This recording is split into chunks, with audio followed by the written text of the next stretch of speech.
На повидок е конечно надминување на маките на жителите на Волково. По реакциите на граѓаните и известувањата на медиумите за главната улица, која ги поврзува Ново село со Волково, а која 9 месеци стои раскопана, од утринава екипи на јавното предпријатие улици и патишта почнаа со нејзино санирање. Бројна механизација на терен која работи на целосна реконструкција на улицата која води кон Волково со цел решавање на проблемот на жителите на ова, но и на останатите населени места.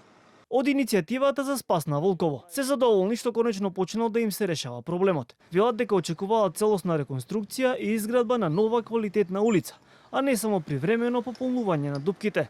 Истовремено апелираат до сите политички партии да не го злоупотребуваат овој проблем за постигнување на политички поени. Остваривме средба со градоначалникот на општина Ѓорче Петров, Александар Стојковски, на која изнајдовме заедничко решение.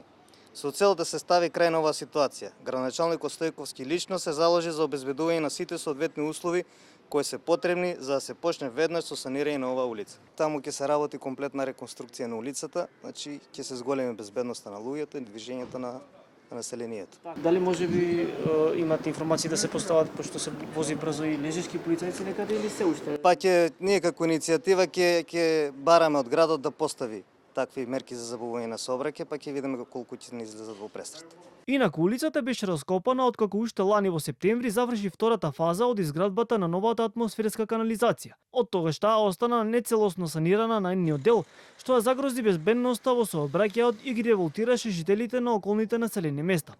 Од град Скопје вчера објаснуваа дека се доцнело поради тоа што се чекало дозвола од МВР за времен сообраќаен режим.